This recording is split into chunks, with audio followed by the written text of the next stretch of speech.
নমস্কার, আমি রোহিত। আজকে আপনাদের কাছে অনেক দিন পর এই ব্লগটা নিয়ে আসলাম।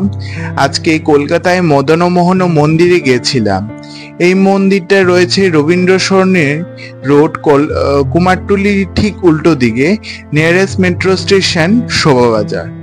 এই মন্দিরটা 300 বছর পুরনো। ঠাকুর দালানের উপর কৃষ্ণ এবং রাধারানী বিগ্রহ রয়েছে। এই মন্দিরটি নির্মাণ করেছে শ্রী গোকুলচন্দ্র মিত্র 1761 সালে।